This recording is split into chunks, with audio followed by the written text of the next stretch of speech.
He was sold for 20 pieces of silver by his own brothers, thrown into a pit, left for dead, dragged in chains to a foreign land where he didn't even speak the language. But what looked like the end was only the beginning. This is the story of Joseph, a dreamer, a slave, a prisoner forgotten in the darkest cell of Egypt.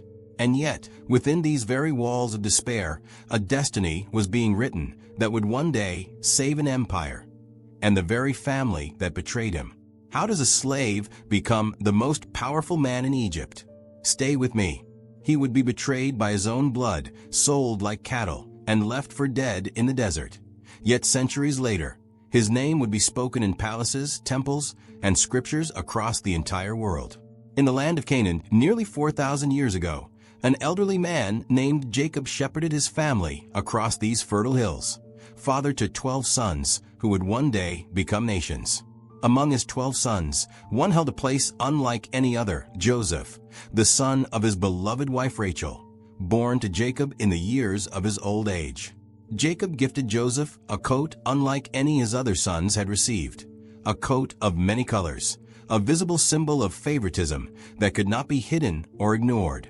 While his brothers toiled beneath the unforgiving sun, Joseph was often kept close to his father's side, a difference the brothers noticed and resented more with each passing season.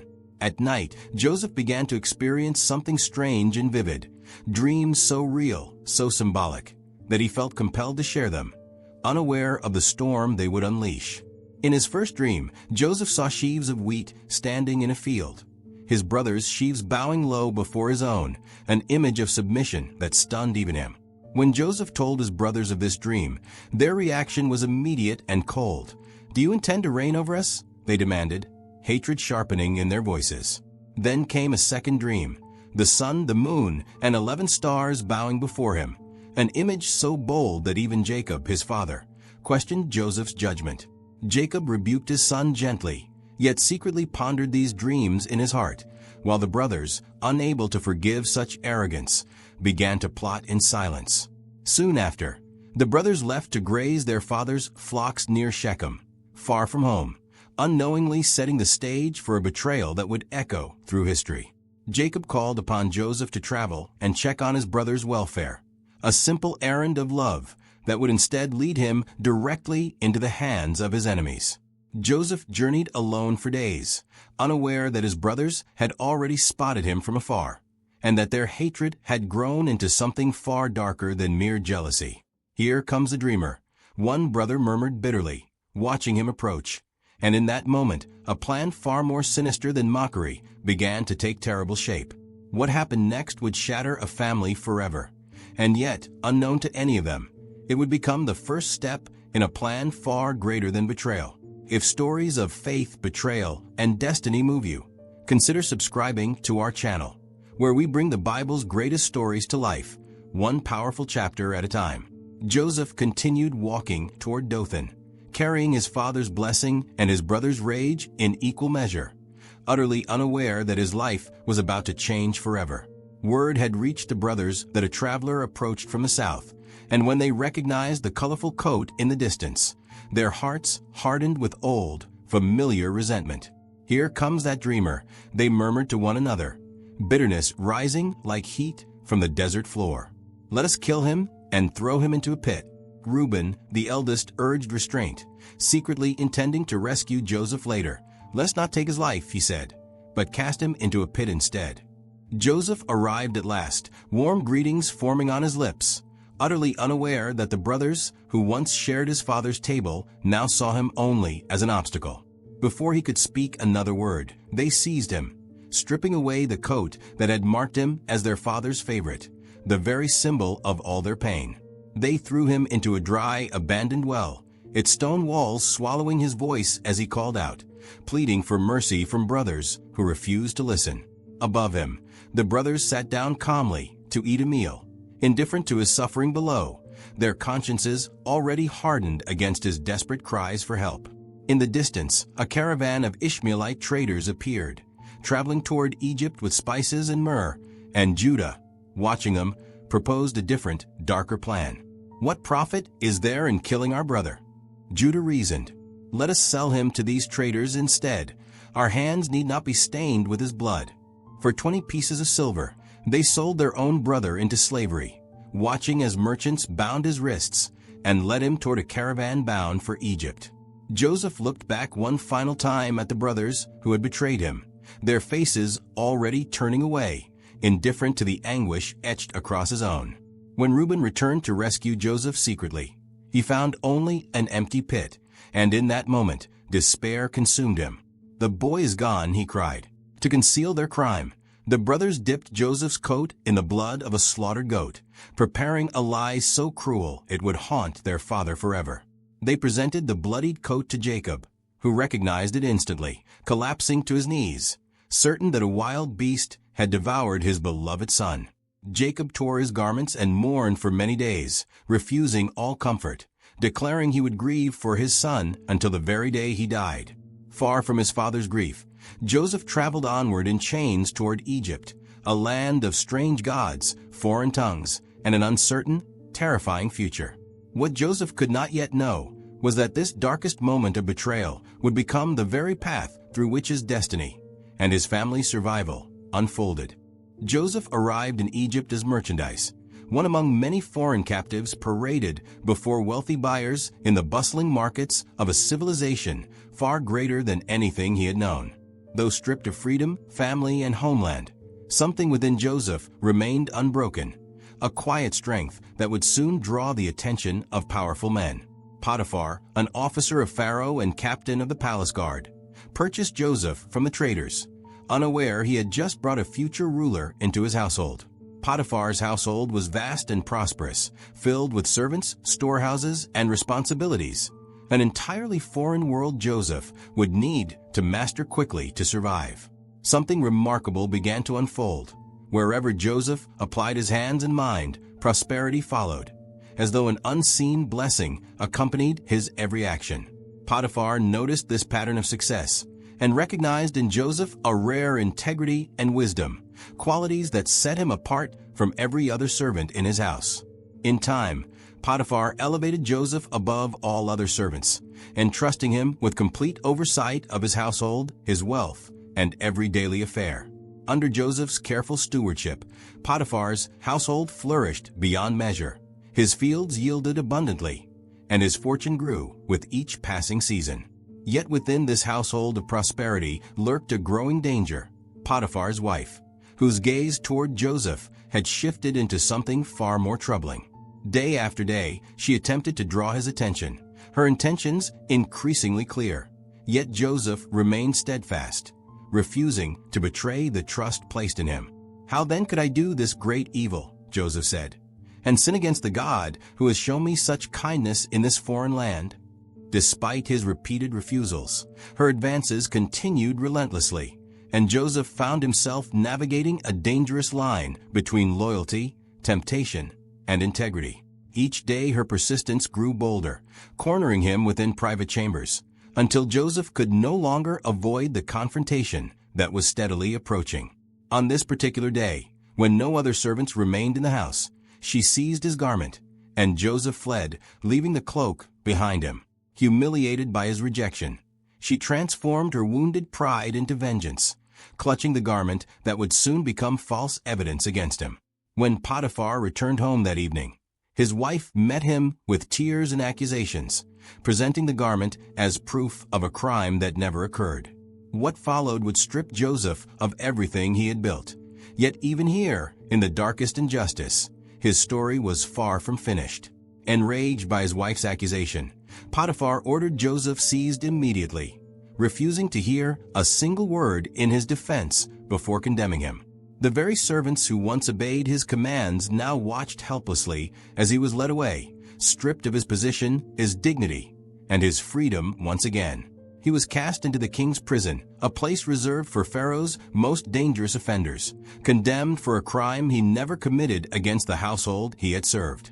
The prison was cold, unforgiving, and cramped with despair, a stark contrast to the household he had once managed with wisdom and authority. For the second time, Joseph found himself betrayed and abandoned, first by his brothers, now by a household he had faithfully served with unwavering integrity. Yet even here, surrounded by injustice and despair, something within Joseph refused to break, a quiet resilience that had carried him through every trial before. Slowly, the same integrity that had elevated him in Potiphar's house began to distinguish him once again, this time within the walls of his own imprisonment. The keeper of the prison took notice of Joseph's quiet competence, gradually entrusting him with greater responsibility over the other prisoners in his charge. In time, Joseph was placed in charge of everything within the prison, much as he had once managed Potiphar's entire household with diligence and care. Yet despite this quiet authority, Joseph remained a prisoner still, his freedom stolen, his family distant, his future uncertain within these unforgiving stone walls. Then, unexpectedly, 2 new prisoners arrived, Pharaoh's own cupbearer and baker, both accused of offending the king and cast into this same dark prison. Joseph was assigned to attend these 2 men, former servants of Pharaoh's royal court, now reduced to prisoners like himself within these cold walls. One morning, Joseph noticed both men appeared deeply troubled, their faces heavy with worry far beyond the weight of their imprisonment alone. "We have each had a dream," they explained, "and there is no one here to interpret it." Joseph replied, "Do not interpretations belong to God?" The cupbearer described a vine with 3 branches that budded, blossomed, and produced grapes, which he pressed into Pharaoh's cup and presented to the king. Joseph interpreted the dream with certainty. The 3 branches represented 3 days, after which Pharaoh would restore him to his former position of honor. But as Joseph turned toward the baker, his expression shifted, for not every dream in this prison would carry news of restoration and hope. Encouraged by the cupbearer's favorable interpretation, the baker eagerly shared his own dream. 3 baskets of bread balanced upon his head, birds circling above. In his dream, birds swooped down and devoured the baked goods directly from the uppermost basket, leaving him powerless to stop their relentless feeding. Joseph's expression grew heavy, for this interpretation would bring no comfort. Within 3 days, Pharaoh would remember the baker in a far darker way. "In 3 days," Joseph said gently, "Pharaoh will lift up your head from you and hang you, and the birds will eat your flesh." 3 days later, as Joseph had foretold, Pharaoh celebrated his own birthday with a grand feast attended by all his officials and royal court. Exactly as Joseph predicted, Pharaoh restored the cupbearer to his former position, placing the royal cup back into his trembling, grateful hands. Yet the baker's fate unfolded exactly as Joseph had warned, fulfilling the darker prophecy with tragic and unavoidable precision. Before the cupbearer departed, Joseph pleaded earnestly with him, "Remember me when it is well with you, and mention me to Pharaoh." "Please get me out of this prison," Joseph continued, "for I was stolen from my homeland, and here too I have done nothing wrong." The cupbearer returned joyfully to his royal duties, restored fully to his position beside Pharaoh's own table and trusted service. Yet despite his promise, the cupbearer forgot Joseph entirely, consumed by his restored comfort and the busyness of royal life. 2 full years passed in this manner, Joseph remaining forgotten and unseen, his hope for freedom fading further with each passing season. Still, Joseph continued serving faithfully within the prison walls, his character unshaken by disappointment, his integrity intact despite prolonged injustice. Though his circumstances remained unchanged, something within Joseph refused to surrender to bitterness, holding instead to a quiet, unwavering faith. Meanwhile, within the palace walls, Pharaoh himself began experiencing dreams so disturbing that no wise man in his court could explain their meaning. In his first dream, 7 fat and healthy cows grazed beside the Nile, only to be devoured entirely by 7 other cows, thin and starving. Pharaoh awoke shaken and confused, uncertain what such a disturbing vision could possibly mean for himself or for his entire kingdom. Pharaoh drifted back into uneasy sleep, only to be met with a second dream even more disturbing than the first that had troubled him. In this second dream, 7 heads of grain grew plump and golden upon a single stalk, full and healthy beneath a warm, generous sun. Then 7 thin, scorched heads of grain sprang up and swallowed the healthy ones entirely, leaving nothing behind but devastation and ruin. Pharaoh awoke a second time, deeply shaken, his spirit troubled by visions he could not comprehend, yet somehow knew carried great significance. At first light, Pharaoh summoned every magician and wise man throughout Egypt, desperate for someone capable of interpreting his troubling visions. Yet despite their vast knowledge and reputation, not a single wise man in Pharaoh's court could offer any explanation for what these dreams foretold. Pharaoh's frustration deepened with each failed attempt, the weight of unanswered visions pressing heavily upon a kingdom's future and fate. Standing among the courtiers, the royal cupbearer suddenly remembered something long forgotten, a prisoner whose gift for dreams he had witnessed firsthand. "I remember my faults today," the cupbearer confessed, stepping forward to address Pharaoh directly for the very first time in years. He described a Hebrew servant imprisoned alongside him, a young man who had accurately interpreted both his dream and the baker's fate. Pharaoh's interest sharpened immediately, and he commanded his guards to bring this forgotten prisoner before him without any further delay. Word reached the prison swiftly, guards hurrying toward Joseph's cell with an urgency that had never before disturbed his quiet routine. Joseph was quickly shaved, given fresh clothing, and hurried from his cell, uncertain what fate awaited him beyond these familiar prison walls. For the first time in over a decade, Joseph walked freely beyond prison walls, moving toward a palace far grander than anything he had known. Joseph was brought directly before Pharaoh himself, standing humbly within a throne room far beyond anything he had ever imagined. "I have heard that you can interpret dreams," Pharaoh said, his voice carrying both authority and quiet desperation for answers. "It is not in me," Joseph replied humbly, "but God will give Pharaoh a favorable answer." And with those words, everything began to change. Pharaoh recounted both dreams in careful detail, describing the cattle and the grain exactly as they had appeared within his troubled sleep. Joseph listened closely, recognizing immediately that both dreams carried a single unified message, despite their differing and seemingly unrelated imagery. "The dreams of Pharaoh are one," Joseph declared. "God has revealed to you what he is about to do throughout the land. The 7 healthy cows and 7 plump heads of grain represent 7 years of abundance approaching all throughout the land of Egypt. But the 7 thin cows and withered grain represent 7 years of severe famine that will follow, consuming all memory of prosperity before it. This famine will be so severe," Joseph continued, "that the abundance beforehand will be entirely forgotten throughout the suffering land of Egypt." Joseph explained that the doubling of Pharaoh's dream confirmed its certainty, meaning the matter was firmly established and would soon come to pass. But Joseph did not stop at mere interpretation. He proposed a bold solution, one that could save the entire kingdom from devastation. "Let Pharaoh appoint wise officials," Joseph advised, "to gather and store 1/5 of the harvest during the 7 years of abundance." Pharaoh listened carefully, struck not only by the interpretation itself, but by the wisdom and clarity of the solution Joseph proposed. "Can we find anyone else like this man?" Pharaoh asked his court, "one in whom the Spirit of God so clearly resides." Without hesitation, Pharaoh declared Joseph second only to himself, placing his own signet ring upon Joseph's hand as proof of authority. Joseph was dressed in fine linen robes and adorned with a golden chain, his appearance transformed to reflect his newly granted authority. He was paraded through the streets of Egypt in Pharaoh's second chariot, crowds bowing low as heralds proclaimed his newfound authority. In this singular moment, the boy once thrown into a pit by his own brothers now commanded authority over the greatest kingdom on earth. At just 30 years old, Joseph became ruler over all of Egypt, second only to Pharaoh, entrusted with the fate of an entire nation. What Joseph could not yet know was that this incredible rise to power would soon place him directly before the very brothers who betrayed him. Exactly as Joseph had foretold, 7 years of extraordinary abundance swept across Egypt, its fields yielding harvests beyond anything previously recorded.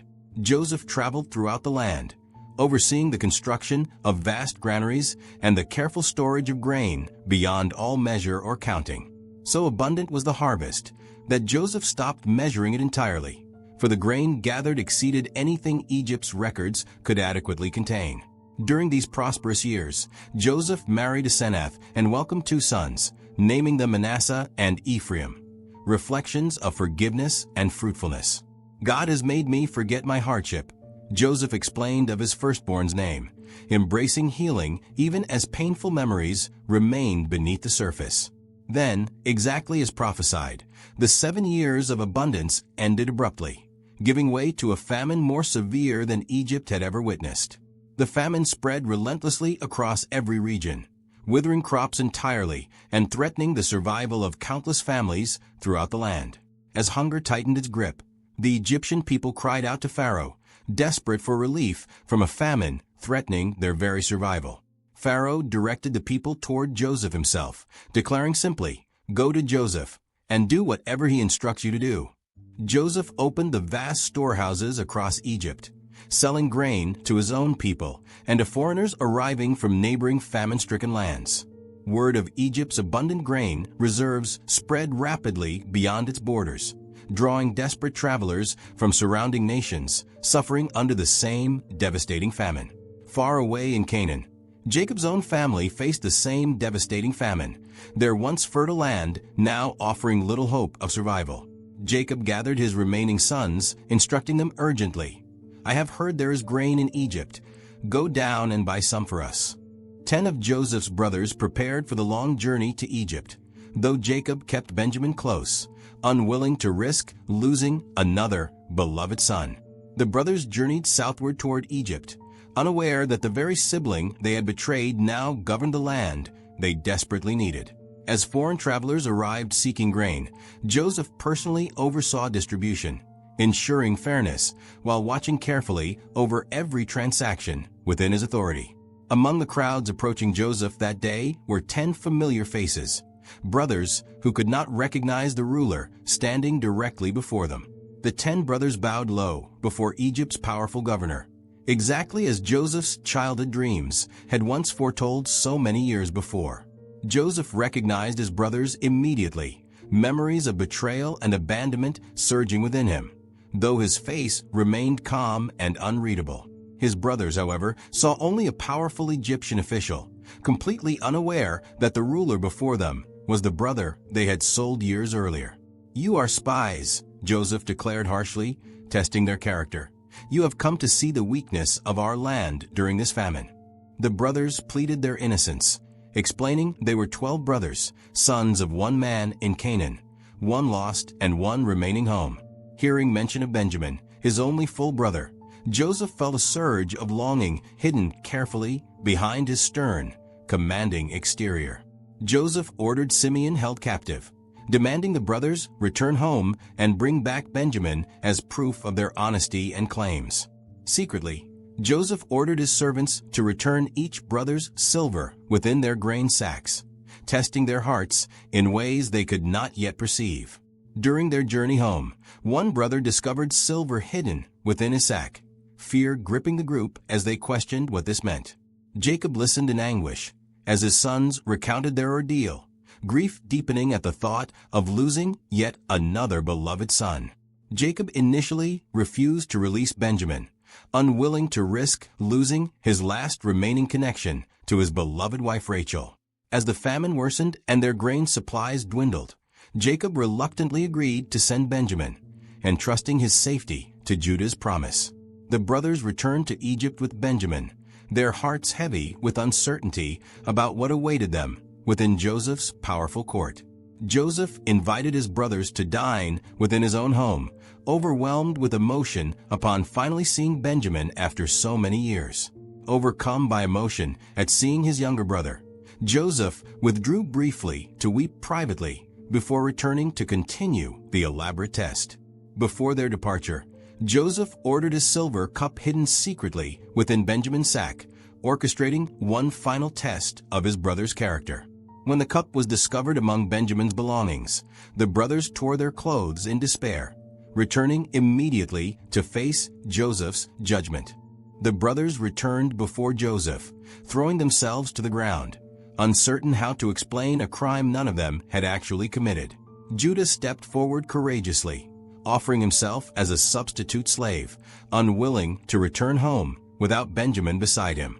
"Our father's life is bound up in the boy's life," Judah pleaded.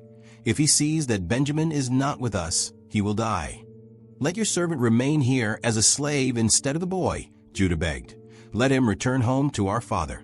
Overwhelmed by Judah's transformed heart and selfless devotion, Joseph could no longer restrain the emotion flooding through him. Joseph ordered every servant from the room, leaving only himself and his astonished brothers within the private chamber. "I am Joseph," he declared through tears. "Does my father still live?" And the brothers stood frozen, utterly speechless with shock. The brothers could not answer him, overwhelmed by terror and disbelief, recognizing at last the sibling they had betrayed decades earlier. "Come near to me," Joseph said gently, sensing their fear. "I am Joseph, your brother, whom you sold into Egypt." "Do not be grieved or angry with yourselves," Joseph reassured them, "for God sent me ahead of you to preserve life." Joseph embraced Benjamin first, weeping openly upon his younger brother's shoulder, years of longing finally finding their resolution. One by one, Joseph embraced each brother, forgiveness replacing decades of guilt, betrayal transforming slowly into genuine, tearful reconciliation. Joseph urged his brothers to return quickly to Canaan, bringing Jacob and their entire households back to settle within Egypt's protection. Pharaoh himself welcomed the news joyfully, providing wagons and provisions generously for Jacob's entire family to relocate into Egypt. When Jacob heard that Joseph still lived and ruled over Egypt, his spirit revived, disbelief giving way to overwhelming, tearful joy. Jacob gathered his entire household and journeyed toward Egypt, trusting fully in the son he believed lost for over 20 years. Joseph fell upon his father's neck and wept for a long while, finally reunited with the man who had mourned him as dead. In the land of Goshen, Jacob's family found refuge from the famine that had ravaged the known world, settling into safety under Joseph's careful provision. For 17 more years, Jacob lived in peace beside the son he had once mourned as dead, watching his family flourish within Egypt's protection. When we look back across Joseph's extraordinary journey, we see a story that moves far beyond simple triumph. It is a story about the hidden purpose woven through suffering. Every betrayal, every wrongful accusation, every forgotten promise became, in time, a single thread within a much larger and more meaningful tapestry. Joseph himself named this truth when he finally reassured his brothers, "You meant evil against me, but God meant it for good." This single sentence carries the entire weight of Joseph's story, that even humanity's cruelest intentions cannot overpower a purpose greater than themselves. The very coat that once marked Joseph as his father's favorite, then became evidence of a brutal betrayal, ultimately became a symbol of survival itself. When Jacob's life finally came to its end, Joseph wept beside him, honoring his father with a blessing that acknowledged all he had endured.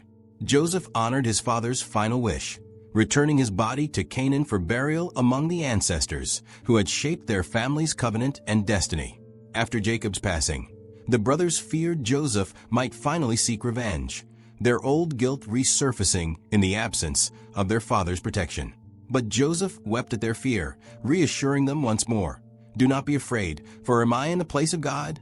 "You meant evil against me," Joseph repeated gently, "but God meant it for good, to bring about this present result, the saving of many lives." Through one man's suffering, an entire region survived a catastrophic famine. Nations, families, and generations preserved through one story of forgiveness. Joseph lived to see his great-grandchildren, his story becoming not just personal history, but a foundation stone for an entire nation's identity and faith. The dreams that once made him an outcast among his brothers ultimately became the very dreams that saved them and preserved a covenant meant for generations. Joseph's story reminds us that even in our darkest pits, our deepest betrayals, and our most unjust imprisonments, purpose can quietly be taking shape. What was meant for evil became salvation for many, and Joseph's journey from the pit to the palace remains one of history's greatest testimonies to faith, forgiveness, and providence.